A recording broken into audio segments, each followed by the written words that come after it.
देश भर में चाइनीज वस्तुओं का बहिष्कार हो रहा है, विरोध हो रहा है और भारत ने चाइना की 59 एप्लीकेशंस को बैन किया है। इसको लेकर के हम बात करेंगे। हमारे साथ डॉक्टर वीरपाल सिंह हैं जो कि एग्रीकल्चरल इकोनॉमिस्ट हैं और उनसे जानेंगे कि भारत की अर्थव्यवस्था पर इसका क्या असर होगा और ख़ास तौर पर कृषि क्षेत्र को क्या फ़ायदा होगा, क्या नुकसान होगा। डॉक्टर वीरपाल जी, आपसे जानना चाहूँगा कि ये जो बैन की बात चली है, विरोध की बात चली है, चाइनीज़ वस्तुओं का विरोध हो रहा है, इसको लेकर के आप कृषि क्षेत्र पर इसका क्या असर देखते हैं? भारत सरकार की जिस तरीके की योजनाएं हैं वो किस तरीके से इस पर कारगर साबित होंगी? जैसे कि मैंने अभी कुछ दिन पहले आपके ही चैनल पे कहा था कि हमारे देश में मार्जिनल और स्मॉल फार्मर्स की बहुत संख्या हो गई है। यानी कि पूरे फार्मर्स की परसेंटेज यदि हम बताएं तो 86.21% आज हमारे देश में मार्जिनल और स्मॉल किसान की संख्या हो गई है।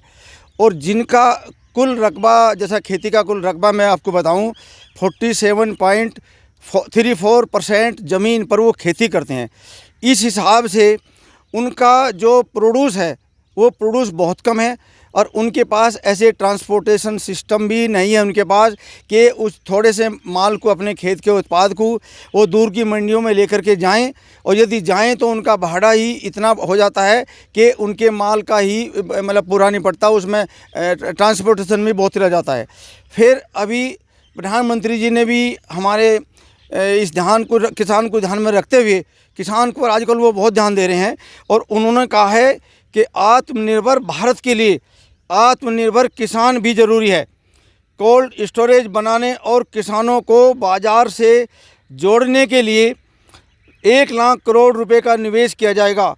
गांव के पास ही लोकल उत्पादों से जुड़े उद्योग भी लगाए जाएंगे।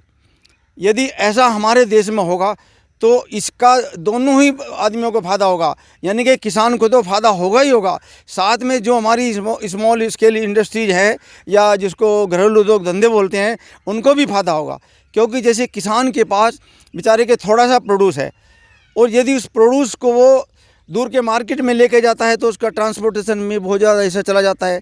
लेकिन अब यदि वो 8 या 10-12 किलोमीटर के रेडियस में ही कोई हाउस होल्ड इंडस्ट्री है और किसान के पास सपोज करो गोभी है या टमाटर है या बैंगन है या कोई सब्जी है या कोई ऐसा उत्पाद है जैसे गेहूं ही है, 2 कुंटल उसे बेचने के लिए चाहिए, बेचारे के पास सिर्फ ज़्यादा नहीं है, 2 कुंटल उसका फार्म प्रोड्यूस है और वो बेचना चाहता है, तो उसको दूर के मार्केट में लेके जाएगा तो उसको भाड़ा ही बहुत देना पड़ेगा।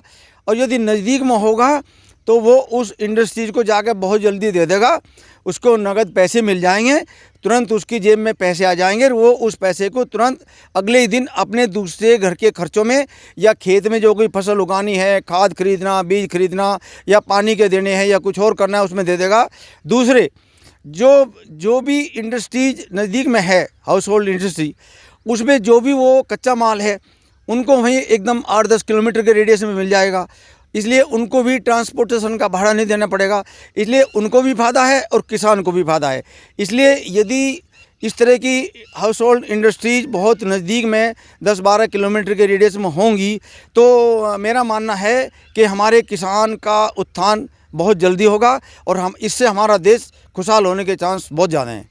डॉक्टर साहब, देश भर में चीनी उत्पादों का विरोध लगातार बढ़ रहा है और आत्मनिर्भर भारत की बात और जो सरकार की तरफ से या प्रधानमंत्री नरेंद्र मोदी की तरफ से उठाई जा रही है, क्या मानते हैं कि अगर स्थान स्थान पर छोटी छोटी इकाइयाँ लग जाएंगी तो क्या चाइना के सस्ते माल का लोग सामना कर पाएंगे? चाइना के ऊपर जो आयात की बात है उस पर निर्भरता कम होगी?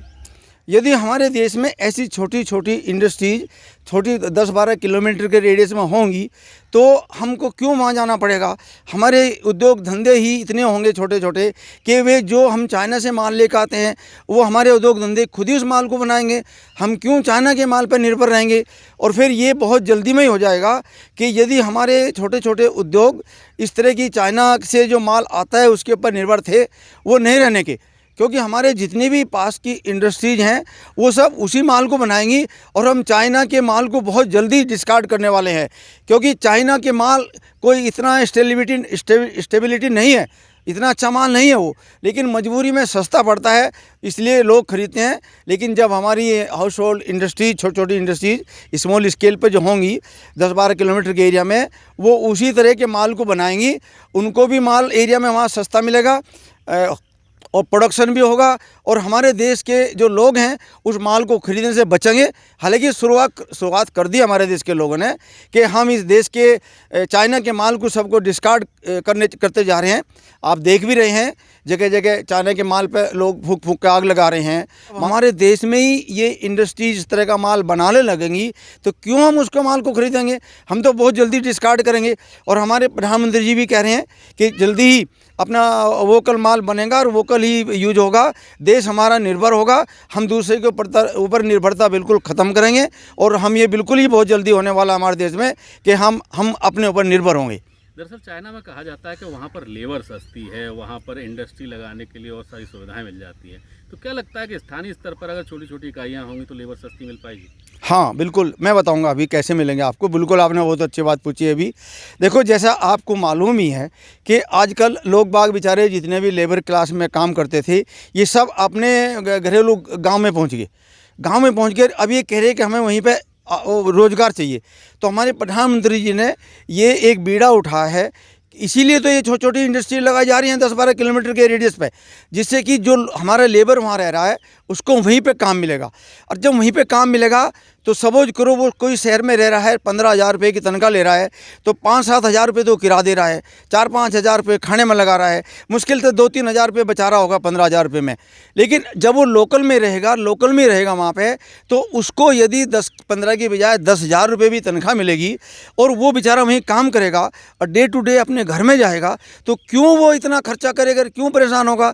तो उसका भी लिविंग स्टैंडर्ड मतलब रहने का अस्तित्व उभरेगा और देश को भी फायदा होगा। सस्ती लेबर भी हमको मिलेगी, सस्ते बेचारे को उनका रहना सहना भी होगा, बल्कि मैं तो यही कहूँगा उनका खाना पीना भी अच्छा होगा।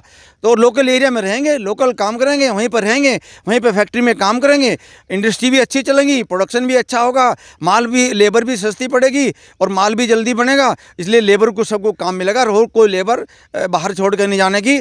और हम बिल्कुल जिस हिसाब से चाइना में लेबर सस्ती बता रहे हैं आप, उससे भी सस्ती हमारे देश में पड़ेगी। इसलिए हमारा देश बहुत जल्दी तरक्की करने वाला है इस मामले में। चलिए, हमारे साथ जुड़ने के लिए आपका बहुत बहुत धन्यवाद डॉक्टर साहब।